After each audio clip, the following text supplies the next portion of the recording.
Hola, buen día. Hola, buen día. Dinero. Bien, bueno, continuaremos con el tema que estamos desarrollando. Y bueno, estamos en los métodos como datos preliminares. Pero estos métodos son los siguientes.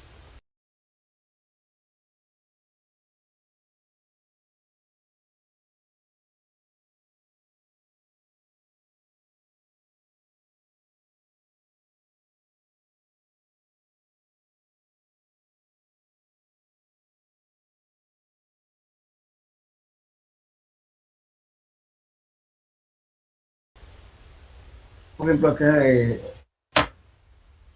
coeficiente de permeabilidad acá a partir de la curva, uno es coeficiente a partir de la curva de granulométrica. Entonces, generalmente inclusive hay algunas fórmulas empíricas que determinan, o sea, introducen justamente inclusive la temperatura. Y también, entonces estas fórmulas, como repito, ¿no es cierto?, son para algunos datos preliminares. Una de ellas, por ejemplo, según Hassen. Hassen dice coeficiente de permeabilidad es igual a C, D sub 10, TD sub 10 se calcula mediante la curva granulométrica para calcular el diámetro efectivo de Hassen. De ahí sale esto. Hay que hacer una granulometría y calculamos el de 10. Eso nos va a dar en centímetros por segundo directamente. Entonces aquí tenemos, lógicamente, el D, el diámetro que este D de 10 tenemos que poner en centímetros. Ahora, el D, este C es una constante. Por ejemplo, cuando el de 10 tiene un valor aproximado de 0,1 a 3 milímetros, C varía entre 41 y 146.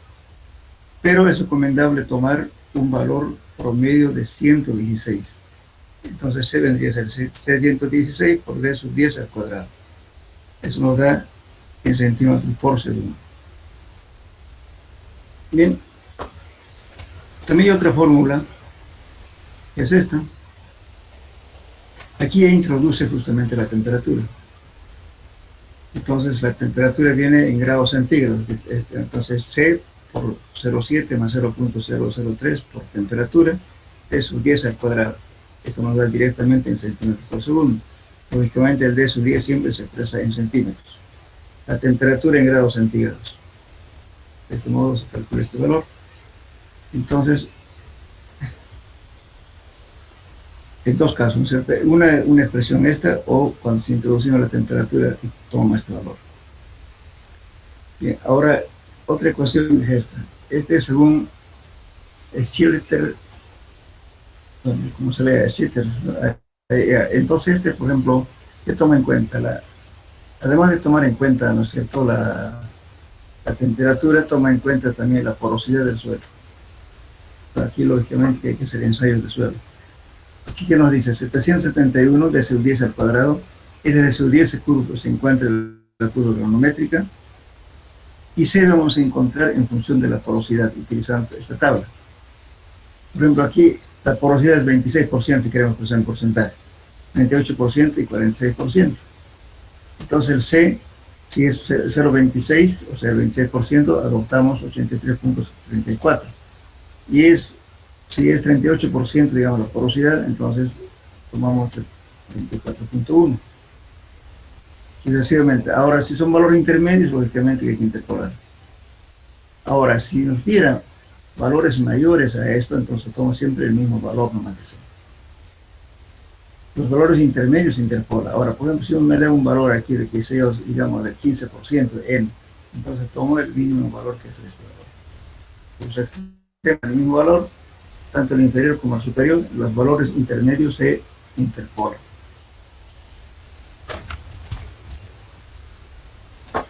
Bien, entonces, como ven, entonces tampoco no es tan empírico, porque fíjense, estamos utilizando la curva granulométrica del suelo con que estamos estudiando y también la temperatura con la cual está en el lugar, digamos, del estudio. Eso nos da directamente centímetros por segundo. Después hay una fórmula de Terzaghi, esta es exclusivamente para suelos arenosos. Dice C sub 1 de su 10 al cuadrado por 0,7 más 0,32 por temperatura. T es temperatura en grados centígrados. Igualmente Terzaghi, para encontrar T sub 1, utiliza esta fórmula. N viene a ser la porosidad del suelo, expresado en decimales. Menos 0,13, igualmente aquí 6 cúbica de 1 menos la porosidad, expresado en decimales, todo esto al cuadrado por un valor de C sub 0. Este C sub 0 es un coeficiente que se toma en cuenta tomando la forma de la angulosidad del material. Por ejemplo, aquí, arena de grano redondeado, dice, ¿no es cierto? Entonces es lógico. Si estamos utilizando material, hay que utilizar por lo menos una lupa para ver si el grano redondeado, si es angular o si es arenas muy finas. Entonces, si son grandes granos redondeados, adoptamos C sub 0 igual a 800. Si son arenas de granos angulares, 460. Si son arenas finas, menor a 400, y a criterio. Entonces, adoptando estos valores, con esta fórmula calculamos el C sub 1. Y luego, las temperaturas de temperatura del lugar, y D sub 10 de la curva granulométrica. Bueno, tomamos esta ecuación y calculamos la permeabilidad en centímetros por segundo. Como ven ustedes aquí, lógicamente tampoco no es tan empírico porque estamos utilizando el material del lugar, el que queremos saber cuánto es su... Lógicamente, por ejemplo, para encontrar la porosidad, ¿qué tenemos que hacer? Tenemos que encontrar primero nuestra relación de vacíos. Entonces, la relación de vacíos vamos a encontrar del suelo inalterado. Entonces, no es tan empírico que digamos. Entonces, para encontrar la porosidad, necesariamente tenemos que encontrar la relación de vacíos. Y además, tenemos que determinar su gravedad específica, que eso es. Con eso vamos a calcular la relación de vacíos y después calculamos la porosidad. Igual aquí, Terzaghi también hace lo mismo.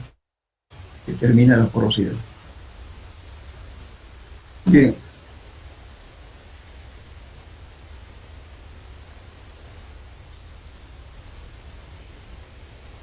La otra prueba es muy fácil de hacerlo, ustedes pueden hacerla en su casa. Se llama prueba horizontal de capilaridad. Esto generalmente se aplica en suelos granulares, no en arcillas.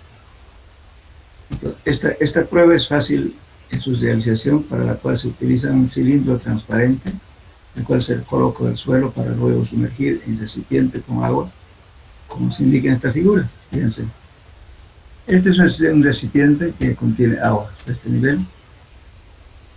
Este es un cilindro transparente, puede ser de plástico o de vidrio si quieren.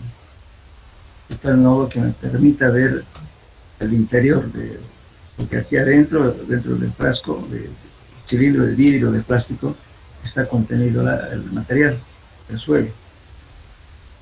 En este caso la arena. Entonces ahora aquí se coloca una malla número 200, o bien si no tiene malla 200 no interesa, pueden poner otra malla, y se pone aquí un papel filtro, papel Whatman, que se compra en el lugar donde venden estos productos. La Telchi, por donde venden Whatman, es un papel filtro. Entonces sobre eso se coloca cualquier malla, de tal modo que cuando entre el agua por acá, no se desmorone aquí, entonces se lo fija aquí. Igualmente acá. Aquí se coloca un tapón, puede ser de goma o de corcho si quieren, y se le hace un orificio. Y a través del orificio insertamos una pequeña bombilla de tomar refresco. Y luego, esto sale hasta un poco más arriba. Entonces, ¿cuál es la finalidad de esto? Entonces, como el agua, estoy obligando que el agua entre por aquí, que tiene que salir por acá, el aire tiene que salir por acá, y voy a medir la distancia que va a recorrer el agua entrando por aquí en un tiempo de 1 minuto. lógicamente que el suelo que voy a utilizar tiene que estar previamente secado. Entonces el agua entra por aquí y estoy controlando en tiempo de 1 minuto cuánta distancia recorre. Entonces pongo aquí una regla, algo de referencia, y voy a medir el momento en que yo sumerja este cilindro con la muestra, voy a empezar a medir cuánto tarda en recorrer esta distancia X. Con esos datos venimos aquí. Por X distancia recorrida del agua en un tiempo de 1 minuto. M es una constante relacionada con el coeficiente de permeabilidad de K. M al cuadrado es igual a Z por K. Bueno, entonces ahora ¿qué hacemos? Aquí por favor está mal escrito. K es igual a M al cuadrado sobre Z por 10 a la menos 4. Eso nos da en centímetros por segundo. Esta ecuación pónganla aquí por favor. Está mal. Repito. K es igual, estamos despejando de aquí, a M al cuadrado sobre Z por 10 a la menos 4. Eso nos da en centímetros por segundo. Bien, pero Z ¿qué es? Z puede variar entre 10 y 50. Para arenas medias limosas secadas al horno, Z vale aproximadamente 20. Entonces podemos trabajar viendo qué tipo de material es. Entonces podemos variar esto de 20, de 10 a 50, puede ser un poco menos de 20, pero generalmente se utiliza 20. Entonces con eso encontramos justamente el coeficiente de permeabilidad. Z adoptamos. En el cuadrado no es más grande que M. Si hacemos una gráfica, aquí ponemos tiempo 1 minuto, ¿no es cierto? Aquí va a ser, lo agarramos acá y aquí es M, pero M ¿qué es en realidad? Es X al cuadrado, la distancia al cuadrado. Y tenemos ese valor de M al cuadrado. Entonces, la distancia al cuadrado, en realidad, para eso aplicamos esta fórmula. Aquí estamos respetando acá, M al cuadrado sobre Z. Esa es la prueba horizontal de capilaridad.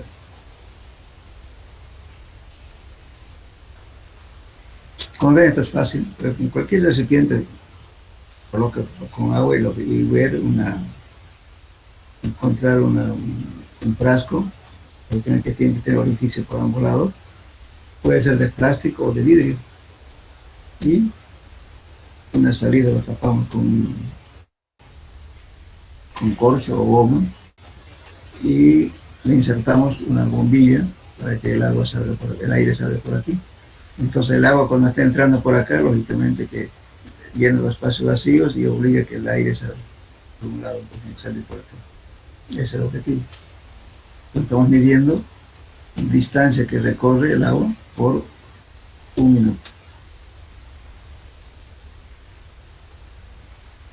Bueno, eso sería en cuanto a ensayos de laboratorio.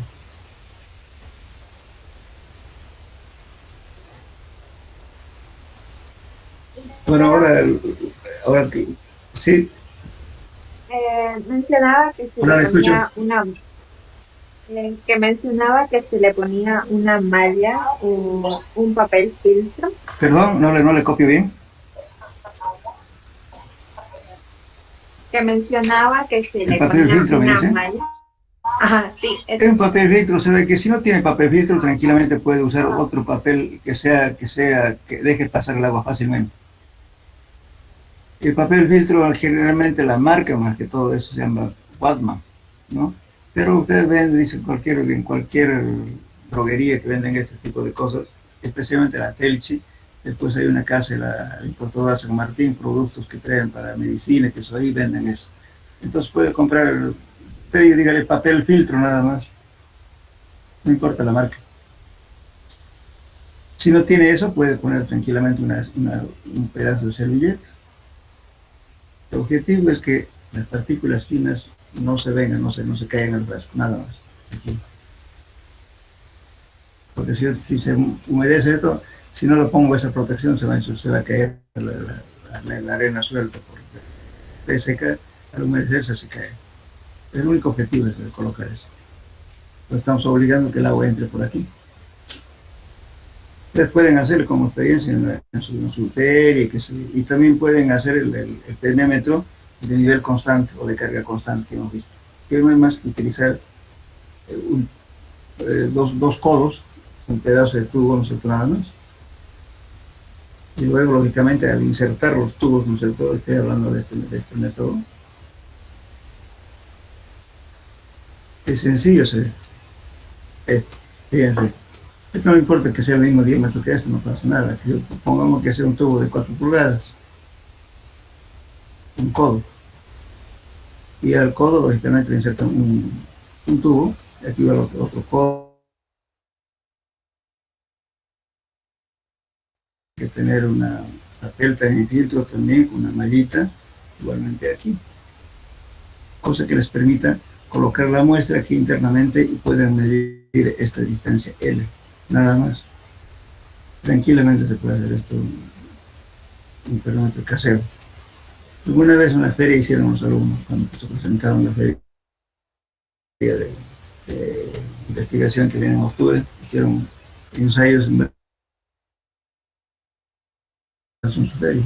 Y también el metro, o sea, la prueba horizontal de capilaridad también pueden hacer. Son sencillos de fabricarlo.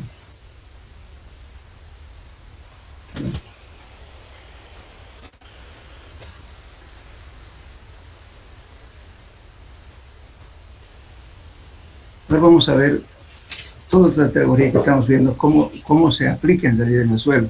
Por ejemplo, vamos a hablar de permeabilidad en terrenos estratificados.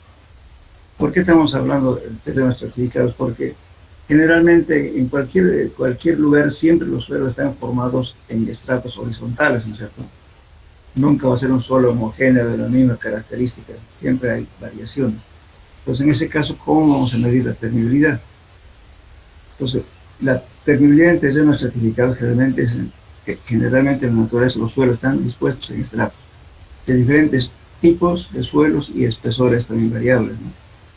Entonces también tiene diferentes valores de coeficiente de permeabilidad y además el flujo del agua se produce en dos direcciones, en dirección horizontal,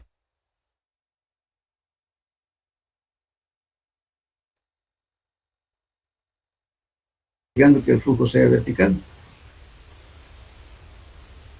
Cuando hablamos de la prueba de carga constante, también estamos obligando que sea horizontal, en una sola dirección. Ahora que estamos hablando de la prueba horizontal de capilaridad, también estamos obligando que sea horizontal. Entonces, pero en la realidad, en la naturaleza, el flujo es en dos dimensiones, vertical y horizontal. Entonces, justamente este caso lo vamos a ver así. Entonces, para el cálculo, lógicamente, que hay que conocer primeramente las diferentes características. Que este es un terreno estratificado, estrato 1, estrato 2, estrato 3, con diferentes tipos de suelo. Y tenemos, lógicamente, la permeabilidad en este estrato diferente, en este estrato diferente, en este estrato diferente. Y las velocidades de flujo también son diferentes. Y todo esto, en realidad, es la actividad hidráulica. Por eso estamos hablando del coeficiente de permeabilidad horizontal y coeficiente de permeabilidad vertical, en dirección vertical. Entonces, bueno, entonces existe una fórmula, ¿no es cierto?, que se hizo lo siguiente: K sub B, o sea, el coeficiente de permeabilidad vertical, en la dirección vertical, que viene a ser la sumatoria de los H sub I, o sea, de la sumatoria de todas las alturas, estrato 1, estrato 2, estrato 3, estrato N, dividido entre la altura del estrato 1, entre el coeficiente K1, aquí un error, por favor, con H1 aquí, más la altura de esto, H2 por K sub 2, más H3 por K sub 3 hasta N. Entonces, esta ecuación se reduce en esto. K sub es igual a la sumatoria de los H sub I entre la sumatoria de H sub I dividido entre K sub I. Esta es la ecuación para calcular el coeficiente de permeabilidad en sentido vertical en suelos estratificados. Ahora, la horizontal lo mismo, es la sumatoria de los K sub I por H sub I. Entonces estamos aquí multiplicando la permeabilidad en diferentes tipos de suelo por la altura HI, dividido entre la sumatoria de las alturas, ¿no?, de H sub I. Esto es para determinar el coeficiente de permeabilidad en sentido horizontal. Muy bien. Ahora, me olvidé, anótenlo por favor, me olvidé colocar esta ecuación. El coeficiente de permeabilidad promedio en suelos estratificados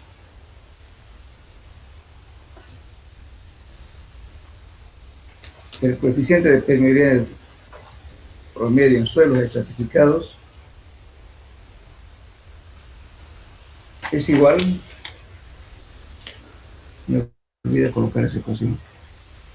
Ya, entonces pongan K sub T, promedio, K sub T, que quiere decir coeficiente de permeabilidad a una temperatura cualquiera, es igual a raíz cuadrada de K sub H por K sub B. ¿Copiaron? Aquí falta una ecuación, por favor. Entonces, el coeficiente de permeabilidad promedio de terrenos estratificados es igual a la raíz cuadrada de K sub H por K sub B.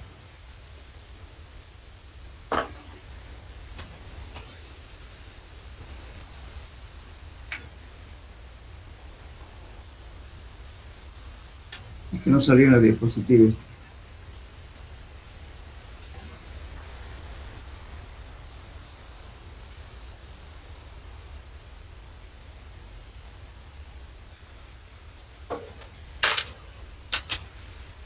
¿Notaron, jóvenes? Sí, ingeniero. Sí. Ya, muy bien.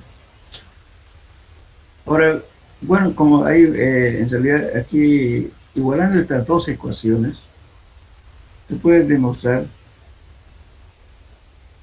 cuál de los coeficientes de permeabilidad vertical o horizontal es mayor. Fíjense lo que se está haciendo así. Para los estratos de la misma permeabilidad, considerando que la misma permeabilidad K sub 1, K sub 2, todo es igual, empleando K sub B y K sub H, igualando ambas ecuaciones, vamos a encontrar que K sub H es mayor que K sub B. Pues el coeficiente de permeabilidad horizontal es mayor que el coeficiente de permeabilidad vertical. ¿Qué quiere decir eso? Que la filtración, o sea, el recorrido del agua en sentido horizontal es mayor que la vertical.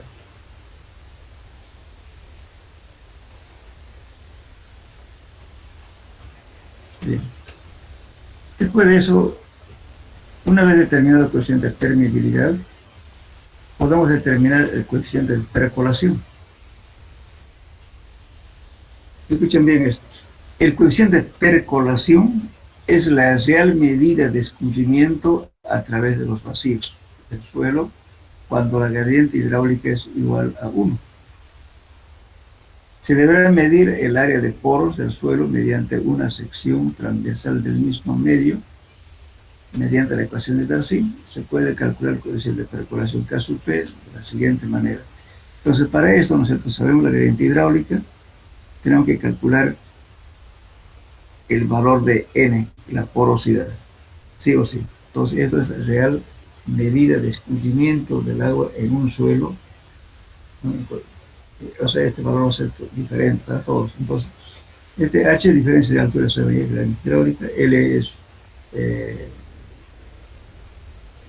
el tiempo que transcurre para una carga, aquí no estamos requiriendo aquí.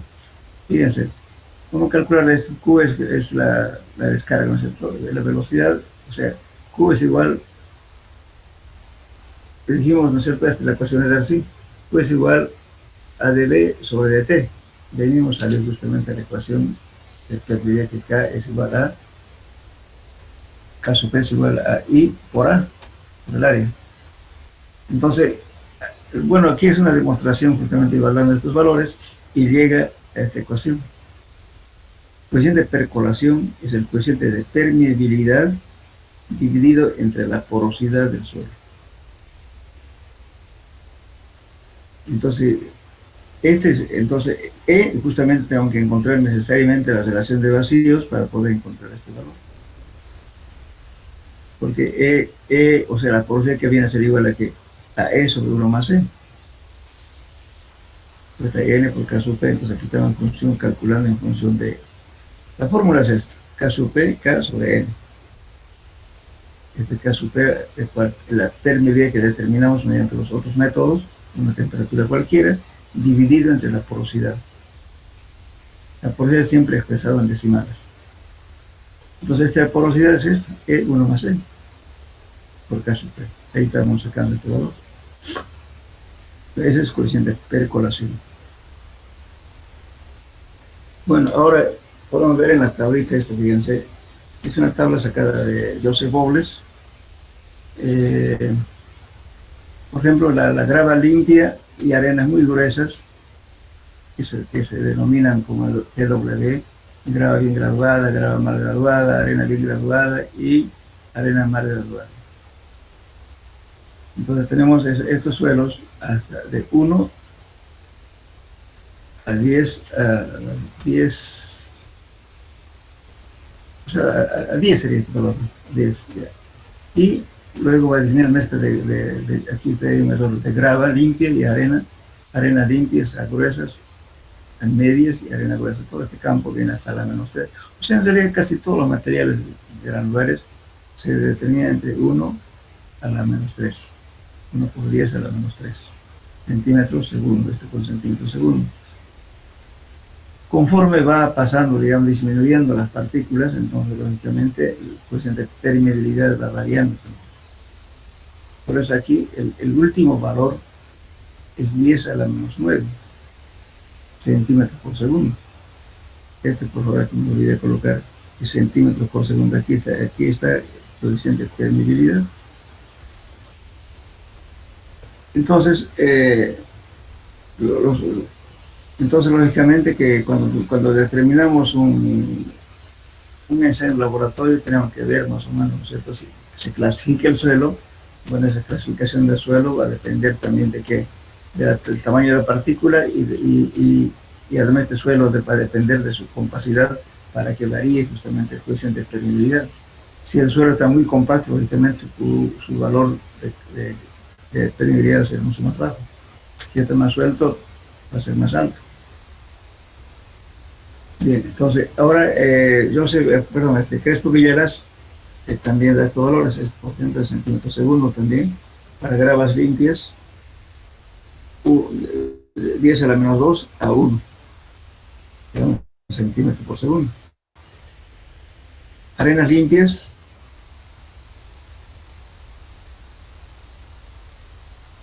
mezclas de arena y gravas limpias de 1 a 1 por 10 a la -3. En suelos impermeables como las arcillas homogéneas bajo la zona de meteorización, fíjense, este también toma como mínimo a la -9.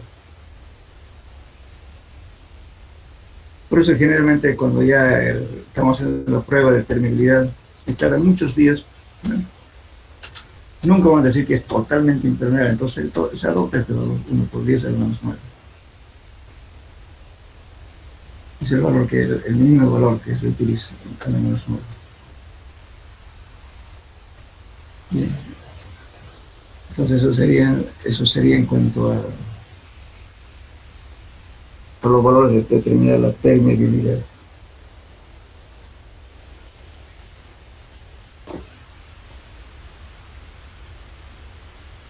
Bueno. ¿Alguna pregunta?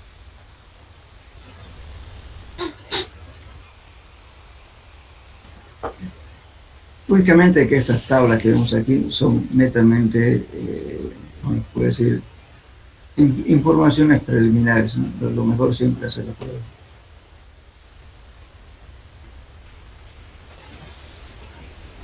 Bueno, también, ya que no es un tema que vamos a ver, pero de repente en otras materias van a tomar en cuenta.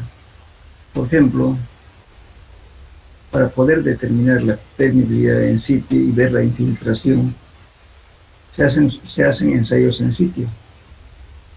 Supongamos que ustedes tienen una casa, bueno, no tienen alcantarillado sanitario y tienen que hacer un pozo ciego, un pozo absorbente, porque todos los residuos sólidos que generan en el día, eso va a ir a una cámara séptica, ¿no es cierto? En la cámara séptica hay un proceso de que actúan las bacterias, o sea, las bacterias anaeróbicas y aeróbicas, lo que necesitan aire para vivir, eso consumen todo, pero todo lo que no sirve ya va abajo, y ahí están otras bacterias que son anaeróbicas, eso consumen todo lo que pueden. Casi nada, que casi queda nada, en realidad. Por eso nunca hay que echar detergente a las cámaras sépticas. Pero lógicamente que el agua ya consumida por esas bacterias va a pasar a un pozo absorbente, donde todo el agua, todo el fluido que se hace pasa ahí. Entonces eso se puede calcular. Ustedes van a hacer una galería filtrante, por ejemplo. De repente no van a poder hacer un pozo absorbente porque resulta que tienen un limo con arcilla o de un suelo de baja permeabilidad. Entonces necesitan ustedes mayor cantidad de área de absorción. Entonces para eso se determina fácilmente. Se hace un orificio, está dentro de la Organización Mundial de la Salud, tiene un trabajo interesante. Se hace un orificio, si no recuerdo, 30 por 30, un cuadrado, y lo satura al suelo. Estoy hablando en el lugar donde van a hacer la galería filtrante. Lo satura en ese suelo, esté completamente saturado. Una vez que esté saturado, entonces lo colocan hasta el nivel 0 y van a controlar el tiempo que tarda en infiltrarse en una cierta cantidad. Y con ese dato se entra un ábaco y el ábaco le va a decir cuántos metros cuadrados necesita para que su suelo absorba tantos litros por día. Un ábaco bien interesante. Entonces quiere decir que, bueno, si usted tiene, digamos, en su casa, supongamos que tiene cuatro componentes en la familiar, los 4 componentes que produzcan, digamos, 300 litros de agua, usted necesita 4 por 3, 12, 1200 litros por día que va a producir de agua. Entonces con eso usted puede saber cuánto de área de infiltración necesitan para que el agua de los 1000 y tantos, de los 1200 de agua que va a producir en el día, lo va a absorber el suelo, porque el suelo tiene que entre el agua, y el agua lógicamente que se va a ir después, ¿no? Por los poros. De ese modo se calcula la galería filtrante en terrenos donde no hay sistema de alcantarillado o cuando el suelo es muy pobre. Lo que normalmente hacen, ¿qué hace por ejemplo un albañil? Hacen el pozo absorbente, hacen de ladrillo y le meten la noria hasta donde hay un suelo con arena. ¿Listo? Entonces, ¿qué están haciendo? Que todo el agua servida se está yendo por el estrato de arena. Pero, ¿y si no hay arena abajo, qué pasa? Ahorita, como por el problema que tienen en Hugo Golf, tienen un camión que pasa todos los días, creo, por el barrio, ¿no es cierto? Y están sacando las aguas servidas después de un cierto tiempo. Permanentemente están botando en camión sus aguas servidas, sus residuos sólidos. ¿Por qué? Porque no tienen sistema alcantarillado. Pero imagínense ustedes que son más pobres, digamos. No tienen esa prioridad de estar agarrando camiones cada semana o cada 15 días que los lleve todos sus desechos. Sería caro, pero en ese caso justamente se puede hacer galerías filtrantes. Lógicamente que es contaminante, porque al final, a la larga, todas las aguas servidas que estamos produciendo, le estamos inyectando al suelo a largo plazo, eso va a ser un contaminante. Imagínense un barrio, por ejemplo, como la zona del que estoy hablando, producen harto, no sé cuántas familias serán. ¿Y a dónde va eso? A la larga va a llegar a los acuíferos. Y los acuíferos van a estar contaminantes de aquí a un tiempo, pues no sé, esa agua no va a servir para que tomemos ni para que tomen nuestros nietos, porque están contaminando el agua. Eso no debe ocurrir. Están echándole residuos sólidos sin ningún tratamiento. Por ejemplo, si hablamos, ¿no es cierto?, de contaminación, no solamente la contaminación bacteriológica es fácil, lo puede hervir el agua y se lo toma, no pasa nada. Pero el problema es la contaminación química. Detergentes, aceites de vehículos, algunos productos, ¿no es cierto?, que utilizan para lavar vajillas, en fin, una serie de cosas que son productos que no se degradan en poco tiempo, permanecen contaminando por muchos años. Entonces, dentro de poco puede estar contaminado los acuíferos en Santa Cruz. Justamente esos pocitos pequeños que se hacen en la ciudad no son buenos, porque estamos contribuyendo a la contaminación. Y después, ¿de dónde sacamos agua para tomar? Del mismo suelo. Santa Cruz ya tiene una contaminación, ya hace años que hizo un estudio, ya tiene a 50 metros, ya está contaminado los acuíferos. Y por tanto el agua que se debe consumir tiene que estar a una profundidad mayor a 50 metros, para que sea potable. Cosa que mucha gente no hace eso. Hay muchas casitas por ahí o algunos hoteles que utilizan agua justamente para los baños, y eso es agua de pequeños pozos. Pero al hacer agujero, están haciendo que el agua de contaminación superficial entre del sistema, digamos, por ejemplo, de las cámaras de inspección que ocurren en una red en la ciudad, por ejemplo, está ahí escape de fuga. Y por tanto, esa contaminación está yendo hacia los acuíferos. Ya han visto que otro día, creo que en el puente ahí de cerca del Pillo, ¿no es cierto?, hubo un hundimiento. Ese hundimiento que fue justamente fuga de aguas servidas. ¿Y eso a dónde ha ido esa agua? A los acuíferos. Y eso a lo largo va a tomar. No es negocio hacer pozos profundos como están haciendo ahora. Por eso, fíjense, si ustedes ven en las cooperativas, por ejemplo, yo vivo en el norte, y la cooperativa de agua, que es de Cospul, de Humberto Leyes, tenemos dos redes, uno de Zaguapato. De Zaguapato, el agua saca de 400 metros de profundidad. Y Cospul está sacando alrededor de 200, 250 metros, ¿no? Y el costo de producción es mucho más barato. En una vivienda común no se paga más de 40, 50 bolivianos, ya con todo lo que se paga ¿cómo se llama? Porque todas las aguas servidas, la que han trillado, en esos barrios los llevan a Zaguapato y Zaguapato cobra un Montrex. Entonces la tarifa mínima de consumo en agua es 130 bolivianos. Pero los mismos vecinos que tienen conectados de Zaguapato pagan 500, 600 bolivianos. O sea, el costo es totalmente diferente consumiendo la misma agua. Justamente uno, ¿por qué? Porque justamente están sacando agua de mucha profundidad, el mayor costo.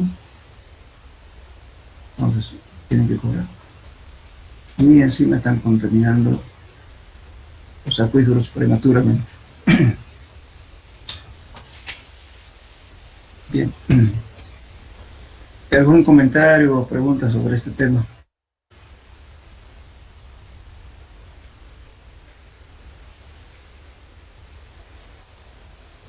Hola, ¿me oyen? Sí, hola.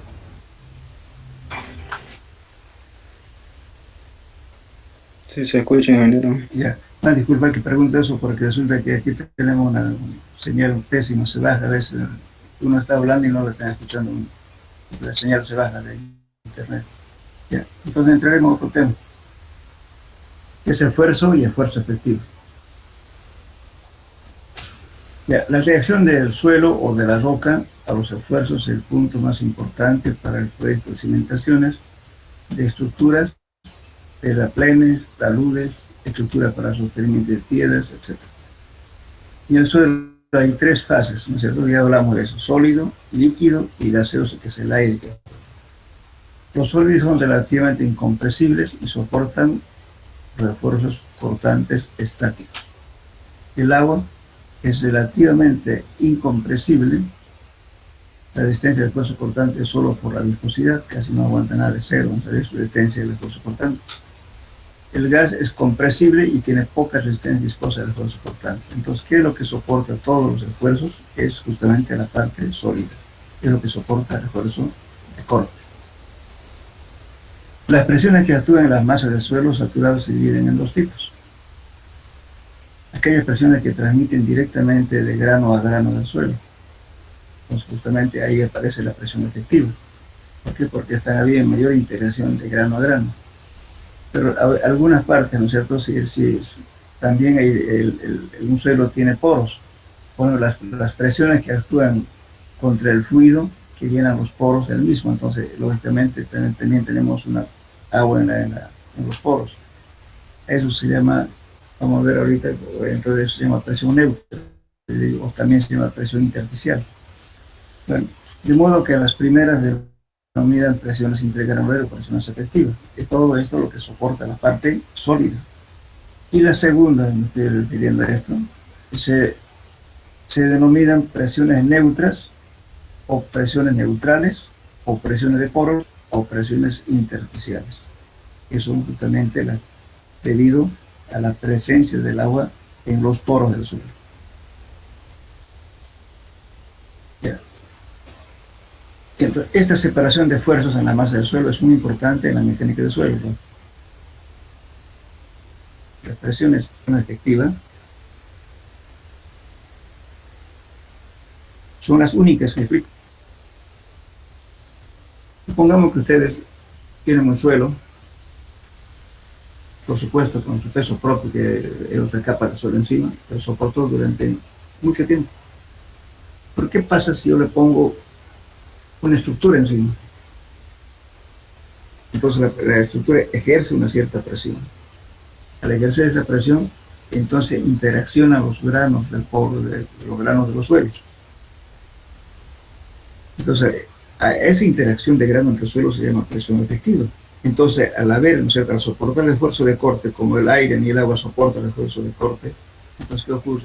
Va disminuyendo los poros, y por tanto el agua va fluyendo, se va saliendo, y por tanto hay incremento justamente de la presión efectiva, y hay disminución del volumen del suelo. Si la presión hidrostática del agua ayudaría a soportar permanentemente, ¿no es cierto?, cuando se aplica una carga, entonces no habría asentamiento. Pero en este caso no ocurre así, sino que el agua fluye por los poros, y va saliendo poco a poco y va produciendo asentamiento.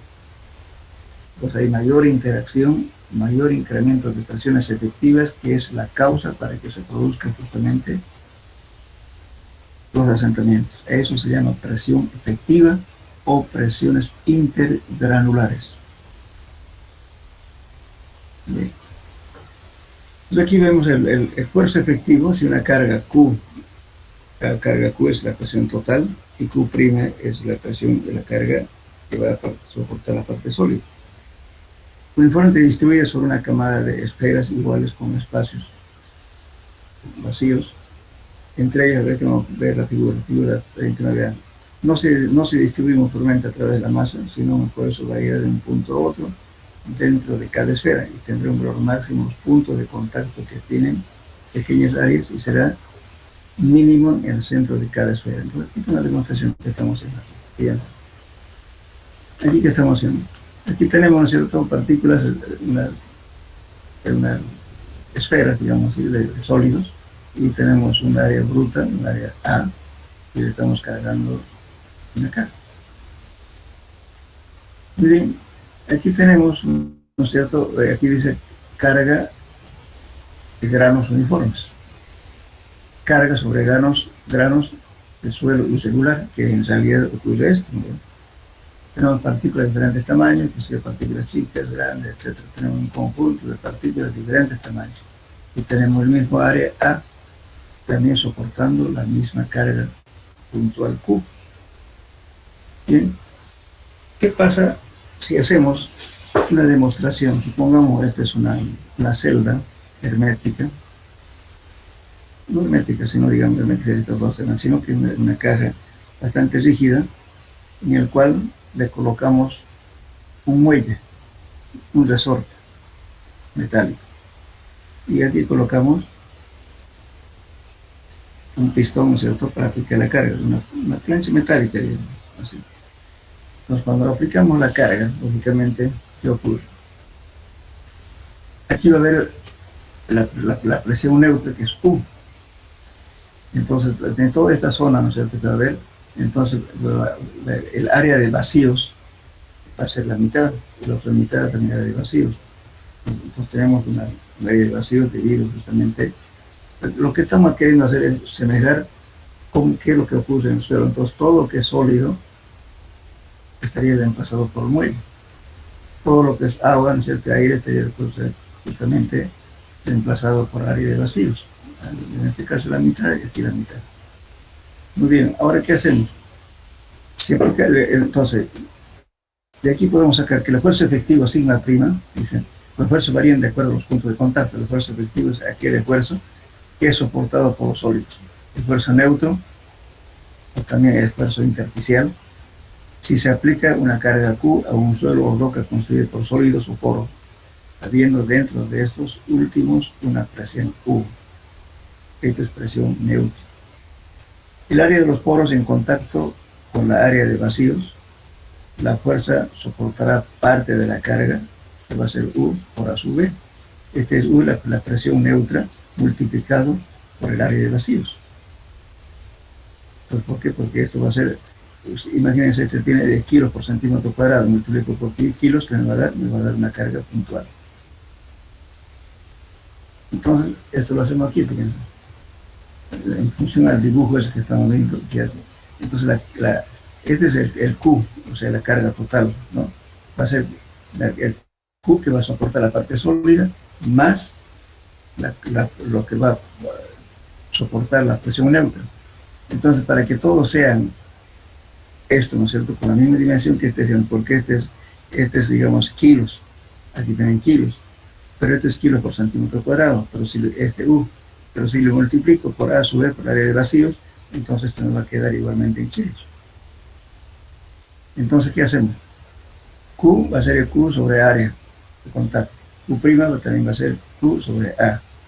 Entonces, esta área, el U, que es presión neutra, que es debido al agua, entonces hago que A sub B lo divido entre A, área aquí. Entonces, este valor se me va a ir. Entonces, ¿qué me va a quedar? Fuerza, aquí, perdón, kilos por centímetro cuadrado, y kilos por centímetro cuadrado, porque la área de vacío con el área total de contacto se va, entonces me queda otra vez presión. Entonces, en resumen, mi ecuación va a quedar así.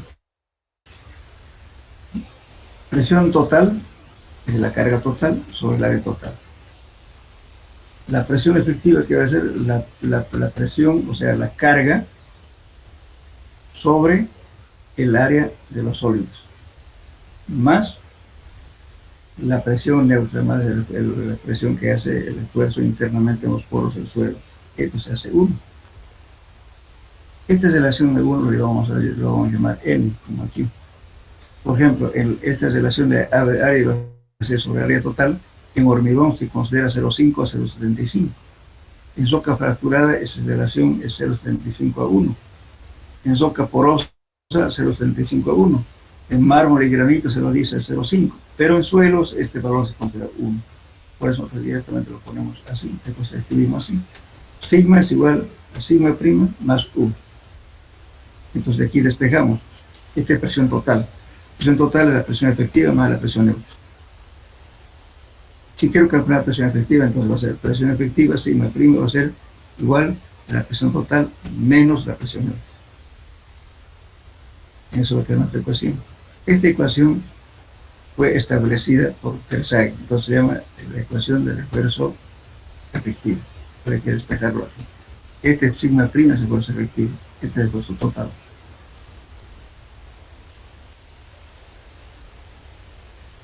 Bien, ¿tenemos tiempo? Pues vamos a ver este caso. Fíjense un problema que está resuelto para ilustrar.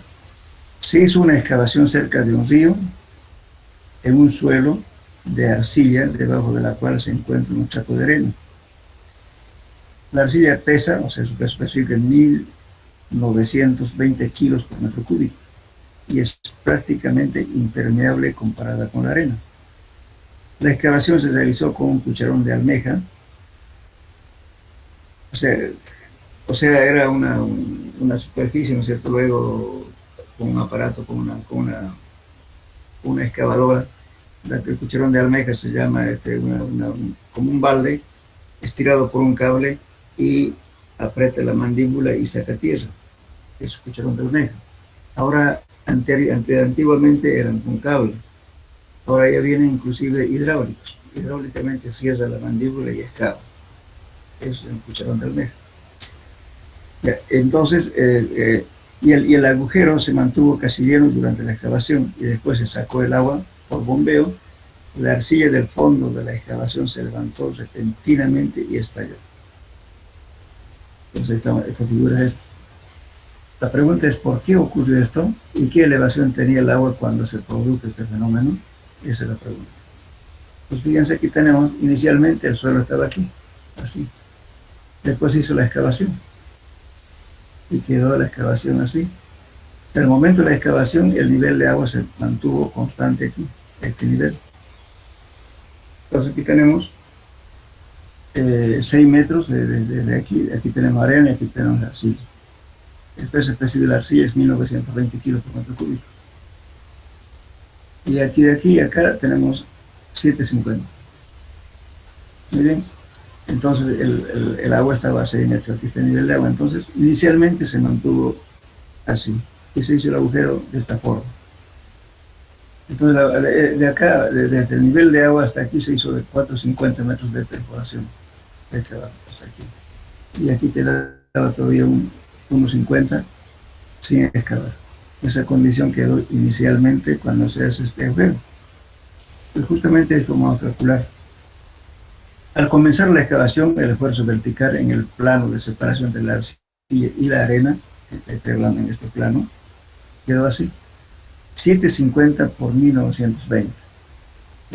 Entonces, ¿qué quiere decir? Que cuando excavé, quedó, de aquí tenía 750 inicialmente, antes que excavé, esto era 750 por el peso específico.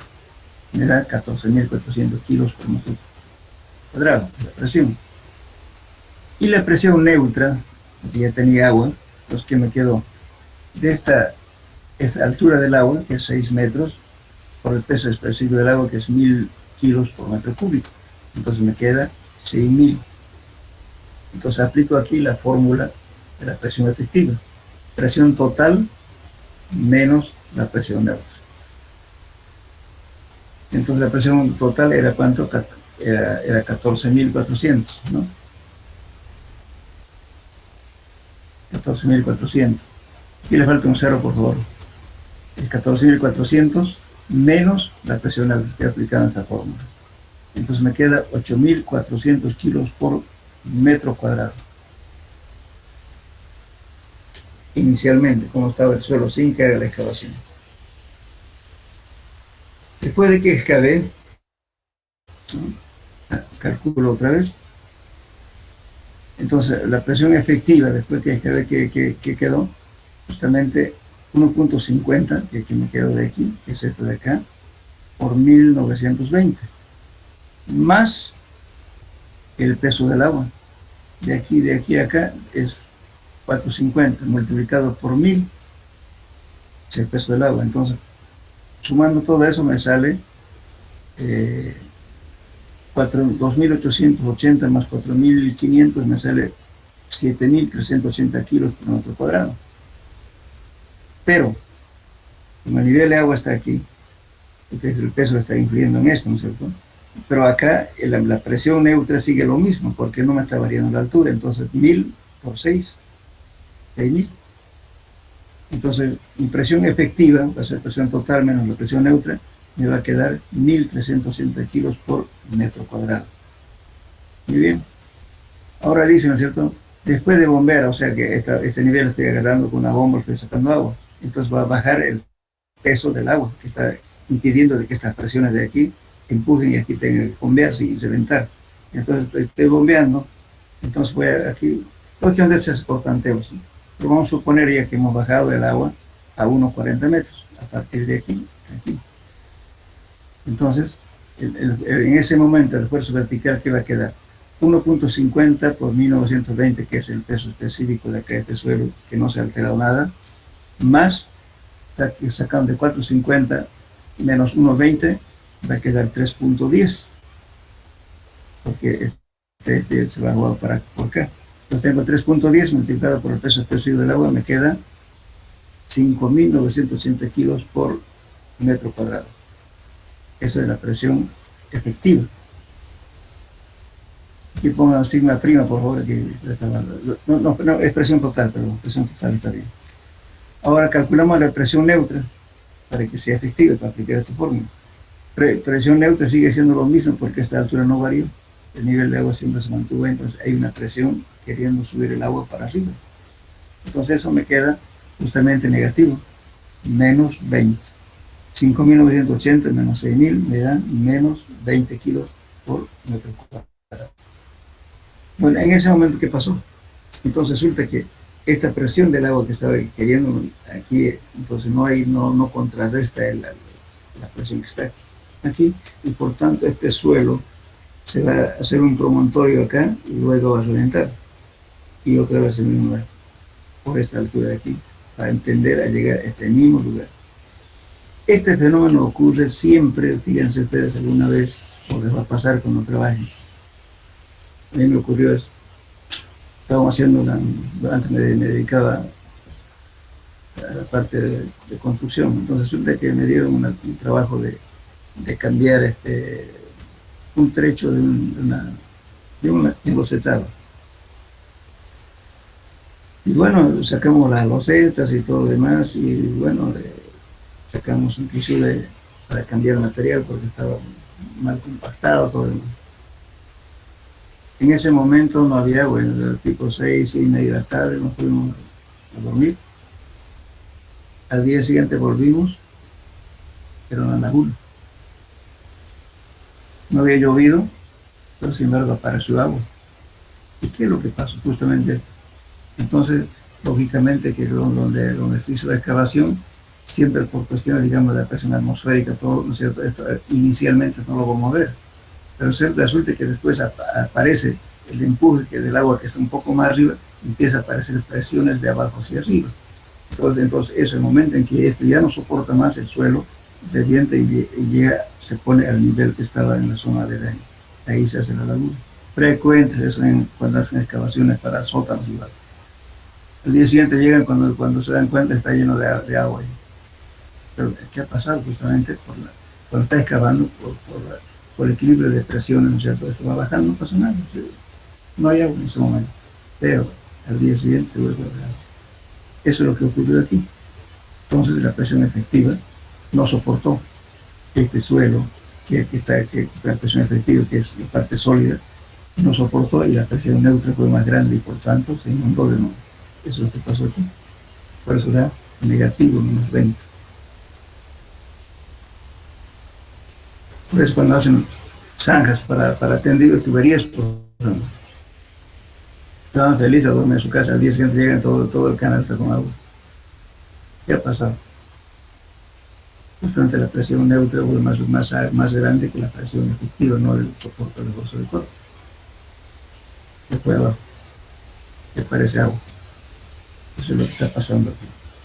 Entonces, si no hubiera presión efectiva, ¿no es cierto? Si no incrementaría la presión efectiva, entonces el suelo estaría con la misma cantidad de poros, por tanto su volumen no cambiaría. En el momento en que aplicamos la carga, inclusive nosotros estamos aumentando la interacción entre granos y por tanto va a disminuir la relación de poros, o sea, perdón, va a disminuir la cantidad de poros y por consiguiente va a haber mayor interacción entre granos y va a haber un cambio volumétrico. Ese cambio volumétrico es lo que produce asentamiento.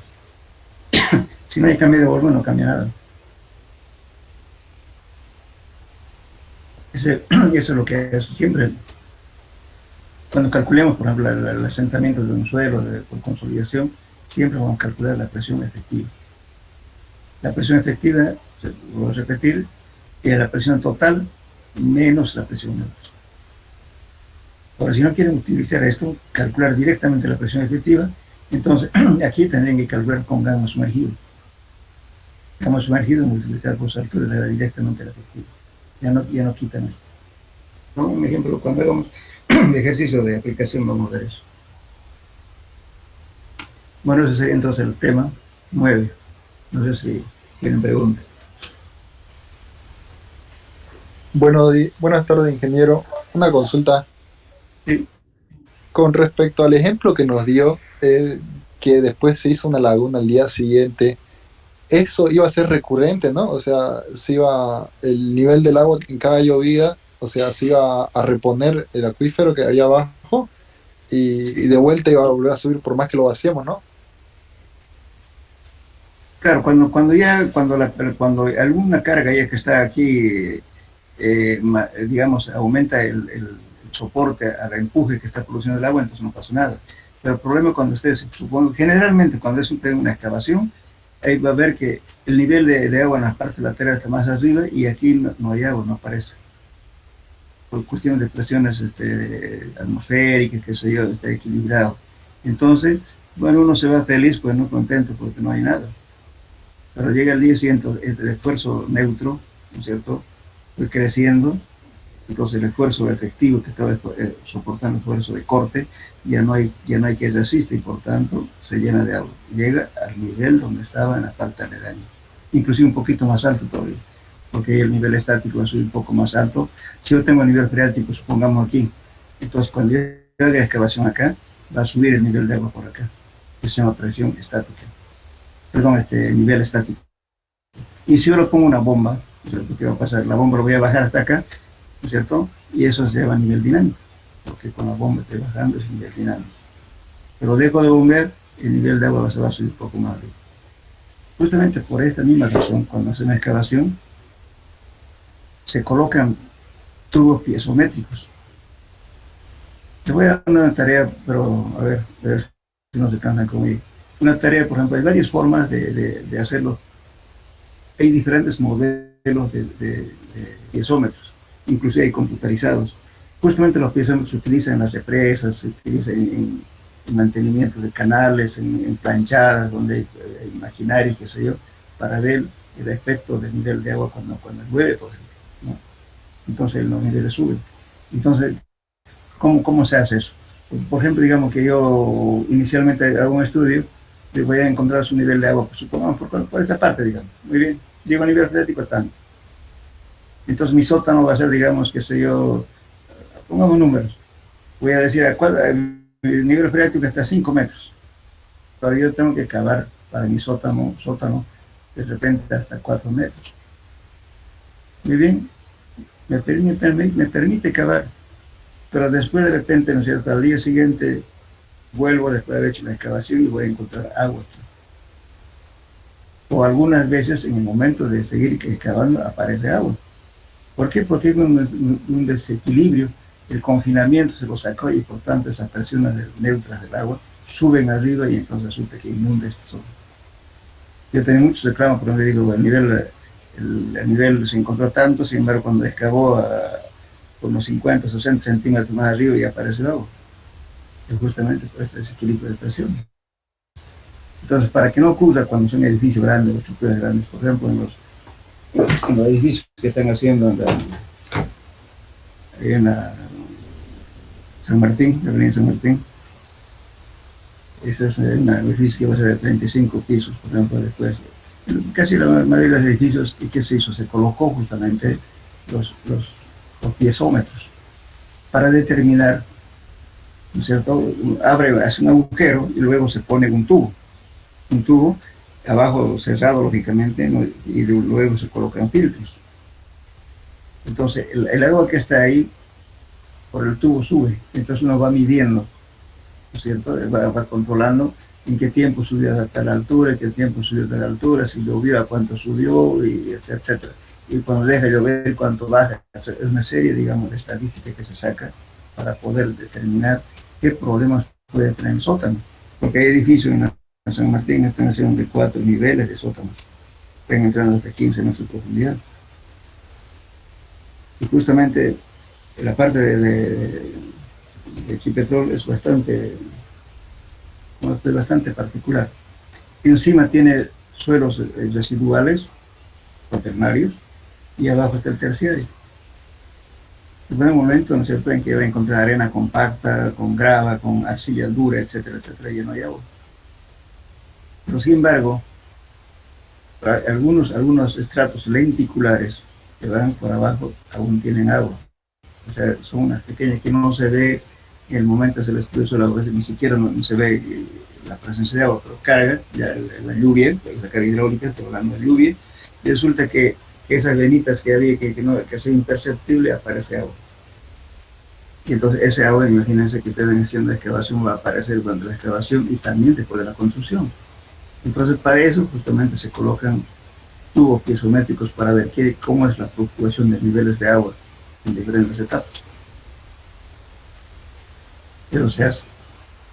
Otro caso, por ejemplo, allá en Urubó también ese problema. En Urubó tenemos el suelo duro, pero en el medio de esa formación dura hay estratos lenticulares imperceptibles. Lógicamente, imagínense ustedes una torrente de lluvia que hubo, después otra cosa, estaba hablando, digamos, de situaciones extremas en épocas anteriores. De repente hubo un estratito pequeño de limo, de arena, y por ahí cuando llueve, por algún lugar de lejano, se carga y viene el agua. Y varios sótanos han hecho por ahí, y resulta que después de ya estar viviendo, aparecieron aguas por la pared, por la cocina. Entonces, ¿qué ha pasado ahí? Justamente es problema, digamos, de una formación dura, pero con estratos permeables. Y no solamente ocurre en suelos, también en rocas. Por ejemplo, hay rocas, ¿no es cierto?, que tienen pliegues inclinados, no siempre va a ser horizontal, como uno cree, ¿no es cierto?, que los estratos de roca, si sean horizontal, no, tienen inclinaciones. Y justamente esas inclinaciones, por diferentes situaciones geológicas, aparecen estratos permeables, limo o limo con arena. Y cuando llueve, por ahí aparece el agua. Por eso ocurre que cuando hay túneles o cuando hay caminos, se van a fijar ustedes, en este camino nuevo que va a Cochabamba, por Chapare, en algunas zonas después de una lluvia se está saliendo agua por las rocas, medio de las rocas. ¿Qué ha pasado ahí? Justamente hay, entre el pliegue de las rocas, hay un estrato lenticular permeable y de ahí sale agua. Entonces, eso ocurre en suelos. Por eso, cuando se hace una estructura, como en este caso, como están haciendo edificios grandes acá, entonces hay que medir los niveles, la fluctuación de niveles con tubos piezométricos. Hay que colocar. Lamentablemente, casi la mayoría no hace, pero ellos se vieron obligados a hacer porque han tenido problemas de excavación. Debería ser eso. En todas las represas se tiene que hacer. ¿Qué pasa si usted está embalsando agua? De repente las presiones mismas del agua, ¿no es cierto?, van a hacer que el agua ascienda hasta arriba. Lo voy a buscar otro día, lo estaba viendo. Hay un fenómeno que pasó, o sea, ha sido una de las desgracias más grandes que ocurrió en una represa, justamente fue en Italia. Tenían piezómetros para controlar los niveles y dijeron, no, se debe estar equivocado, algo pasó en la sala de máquinas, ¿no es cierto? No le hicieron caso. Resulta que se estaba desplazando y la lluvia había sido tan grande, ¿no es cierto?, que apareció los niveles de presión intersticiales eran tan altos que el nivel en los piezómetros se subió y no le hicieron caso. Y de repente hubo un derrumbe lateral en la represa y causó un mini tsunami con los bloques de toda la tierra que se deslizó hacia el vaso del embalse. Produjo una ola tan grande, ¿no es cierto?, que pasó sobre la represa. y inundó todo el valle que había y murieron miles. Una desgracia fatal. Y justamente ese tipo de cosas hizo que las medidas en cuanto a embalses de agua, represas, surca, y también se hicieron comisiones de investigación, todo, o sea, toda desgracia a veces da alerta para que se hagan estudios. Justamente en internet le voy a dar el nombre de ese fenómeno que ocurrió. Es un problema de, justamente por las... A veces uno nos dice, no, el agua se mantiene tal y me da y no se va a mover, mentira, por diferentes factores. Inclusive las mismas presiones laterales de repente de alguna estructura que hay también contribuye a ascender. No es nomás por eso, por ejemplo, en el edificio que han hecho más alto en San Martín, ha tenido problemas. Han tenido que anclar, hacer pilotes para soportar los esfuerzos, no sé, los empujes, ¿no es cierto?, que había, lo que se llama la supresión. Eso no eran solo dos. La supresión, que es un empuje que va de abajo hacia arriba. Por eso en los puentes a veces el suelo es bueno, pero sin embargo, cuando llueve una avenida máxima de agua, aparece un empuje que se llama supresión, la presión que empuja de abajo hacia arriba. Y con el caudal de agua se cae el puente. No es que el suelo haya fallado, sino que lo levantó. Los tanques que flotan después de una lluvia, también se empujan. Eso lo vamos a ver en suelo 2. Pero de todos modos, todas estas fórmulas que le estoy dando se lo van a guardar porque es la reciben en suelo 2 y también fundaciones que va a servir de por vida. Háganlo bien sus formularios de mecánica de suelos 1. Y en suelo 2 hay fórmulas nuevas, pero pocos, pero es más ya la aplicación de suelos 1. Bien, joven, entonces quedaremos acá.